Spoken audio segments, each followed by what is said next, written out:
I'm being catty by saying this. It's like there were 10 years when I couldn't stand my husband. You do say that. You say 10 years. And guess when it happened? When those kids were little, right? Yeah. Right, because you can be all great individually when you're just married. You got your life, he's got his. You come together. It's all ooh, good to see you. Bye. Take it easy. And then you have kids. Not take it easy. Take it easy. You're traveling. That's great. Good. I get to hang out and watch the TV I want to watch. Right. But the minute we had kids, it was like, where are you going? And how far? And you start measuring. It's like, how many diapers did you change? And oh, you're golf. Imagine your husband on the world stage, slipping up and calling you by a man's name again and again. That's the exact drama people have caught Barack Obama in over the years, and it's sparked endless talk. Every time he let Michael or Mike slip instead of Michelle, the whispers got louder, and now Jaguar Wright has dragged this messy topic right back into the spotlight. She's throwing shade, asking if Joan Rivers was really hinting at something bigger when she made those shocking comments about Michelle Obama years ago.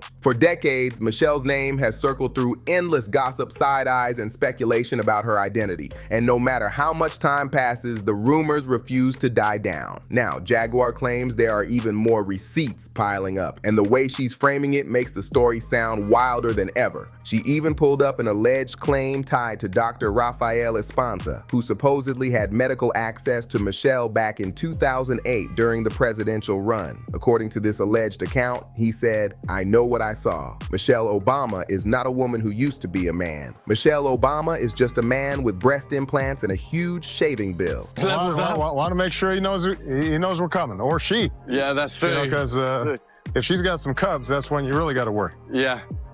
You know what my kids asked me? They said, "You've got to ask the president, does anything scare him?" Well, when Michelle's mad, I get worried. He even went as far as to claim he once walked in on her standing in the bathroom in Trenton before being paid off to keep quiet. That kind of statement is shocking, no matter how you look at it, and it doesn't stop there. Jaguar pointed to old voter registration files too, saying Michelle was allegedly listed as male on official records all the way up until 2008. Whether people believe it or not, this is exactly the type of controversy that keeps the internet buzzing. People pointed out something wild. Michelle Obama allegedly changed her gender status to female in 2008, the exact year Barack was pushing for the presidency. Now that timing alone has people raising eyebrows. And then there's Barack's half-brother Malik, who has never been shy about stirring the pot when it comes to Michelle's identity. He's dropped shady questions like, "Is Michelle Michael?" straight out in public, making it sound like even family members have their doubts. Malik hasn't just said it once, he's kept the conversation alive. He even tweeted that he could neither confirm nor deny the legend of Big Mike, also known as Michael LaVaughn Robinson. As recently as 2024, Malik doubled down again, saying he believed Michelle was actually a he, accusing the Obamas of hiding the truth. That's not just gossip blogs, it's coming from Barack's own bloodline.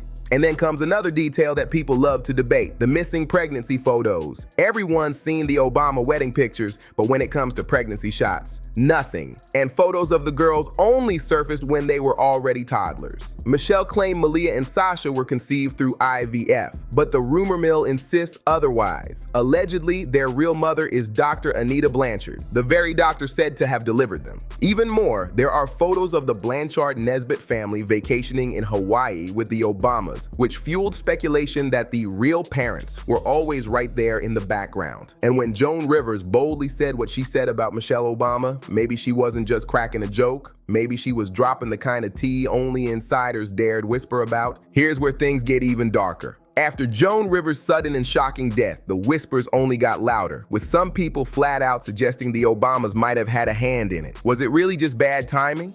Or was it something deeper that nobody dares admit?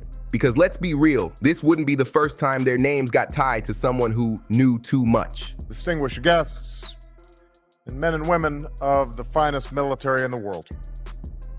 And most of all, Admiral Mullen, Deborah. Michael and I also want to acknowledge your son. Take the case of Chef Tafari Campbell. He wasn't just any chef. He worked inside the White House and later became the Obama's personal chef after they left office. He even made history by helping brew the White House honey ale beer using honey from Michelle's famous South Lawn garden. In fact, back in 2012, the White House proudly released a video of Tafari and assistant chef Sam Cass showing off their beer-making process. But fast forward, and Tafari's life ended under chilling circumstances. Reports say he was paddleboarding near the Obama's Martha's Vineyard estate when he suddenly lost balance and fell into the pond. The story goes that he wasn't wearing a life jacket, wasn't strapped to the board, and struggled desperately before going under. After a 2-day search, his body was recovered at Edgartown Great Pond, right near the Obama property. The official police report mentions a witness who saw Tafari dip beneath the water, resurface fighting to stay afloat, and then vanish completely. That same witness said he swam over, but couldn't reach him, forcing him to rush back to shore and call 911. But here's where the whispers kick back in, because according to some, when Tafari was found, he allegedly had head injuries, and that detail made people question whether it was truly an accident, or something way more sinister. And here's where the story twists even harder. Reports claim Tafari was pulled from less than 4 feet of water, and that the 911 call wasn't even made until hours after he fell. On top of that, whispers spread that the autopsy wasn't handled by just any coroner, but by someone directly tied to the Obamas themselves. Then came another bombshell rumor, that Tafari was working on a tell-all book and his life ended before it ever saw the light of day. But Joan Rivers wasn't the only one throwing shade toward the Obamas. Public figures have added fuel to the conversation for years. Deanna Lorraine once tweeted about Michelle's Netflix documentary Becoming, slyly asking, "I wonder what she's becoming." Then there's Stu Peters, who wrote, "Barack doesn't have children, and he definitely didn't have them with Michelle. Martin Nesbitt and Anita Blanchard are Sasha and Malia's real parents." The wildest part, Nesbitt also sits as chairman of the Obama Foundation, which only made the speculation run crazier. Even Chelsea Clinton got dragged into this narrative. She once posted a tweet hinting that Barack married a man before quickly deleting it. And attorney Lynn Wood, a man whose entire career is built on defamation law, also spotlighted claims that the Obama daughters were adopted, stating outright that the public was lied to about something as basic as that. For a lawyer like him to put it in writing, people said, meant he was willing to stand behind it. Jaguar Wright has echoed all of this too, insisting that these aren't just whispers, they might actually be fire hiding behind all that smoke.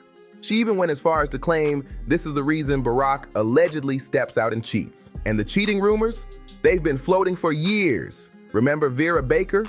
Barack reportedly met her back in 2004, when she helped fuel his Senate run by raising millions in donations. But according to claims, things got more than political. There was even a taxi driver who swore he dropped Obama and Vera off at a hotel where they spent the night together. Even the Globe ran a full expose on this. The piece claimed Vera Baker was reportedly exiled to Martinique by Michelle herself before Barack's presidential campaign, only to later return to D.C. According to that article, when Vera worked on his Senate run, Barack fell hard for her, even though she knew he was married. The story painted him as the one chasing her recklessly. The article even quoted a top D.C. insider saying the two allegedly spent the night at the Hotel George. But once the rumors exploded, Vera was devastated.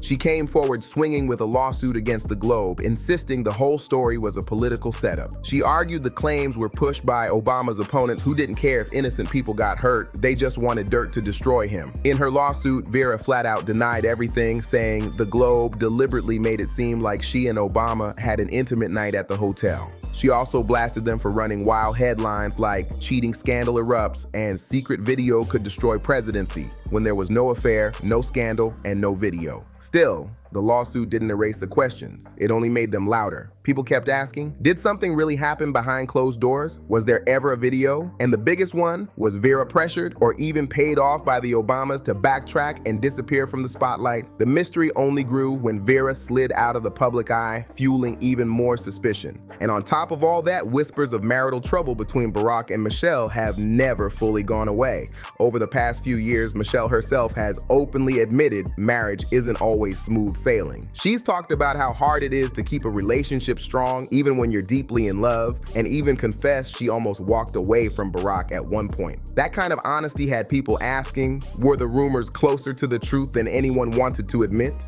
Michelle herself has admitted that her marriage with Barack hasn't always been perfect, and those confessions gave the rumors even more fuel. In interviews, she's been brutally honest about how there were stretches where she couldn't even stand him, revealing that for 10 full years she wasn't happy in her marriage. She said it was tough carrying the load while Barack chased his political dreams, and she even admitted there were moments when walking away crossed her mind. For someone in her position to say that out loud, that shook people. And here's where it gets messier, because while Michelle was opening up about the rocky parts of their relationship, the tabloids kept dragging up Barack's alleged flings. It wasn't just Vera Baker's name floating around anymore. There were whispers about other women too. Some claim Barack had a wandering eye long before the White House, and Michelle's own frustrations about the pressures of marriage only made those claims hit harder. On top of that, Michelle's memoir, Becoming, didn't silence speculation, it added to it. Instead of painting a fairy tale love story, she talked about therapy sessions, fights, and the reality that love alone doesn't fix everything. Readers latched onto her words, connecting them back to years of rumors and asking, was she hinting at more than we know? Then add Barack's alleged closeness with certain aides and female staffers. It gave gossips new names to toss into the conversation. Every photo, every handshake, every smile was picked apart like evidence. The idea that America's golden couple might be hanging on by a thread became the headline nobody could resist.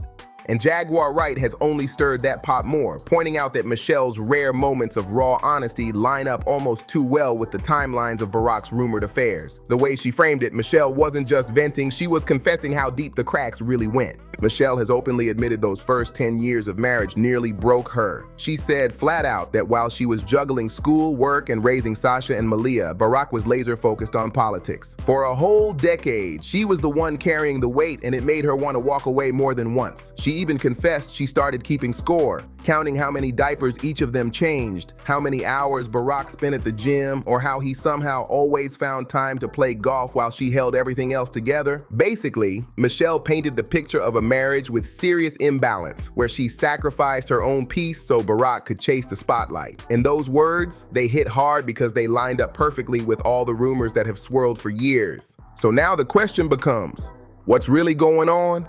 Is Jaguar right, just chasing clout with all these claims? Or does she actually know something the rest of us don't? Could the Obamas really have had ties to Joan Rivers' shocking end? And what about those whispers of divorce? Are they nothing more than gossip?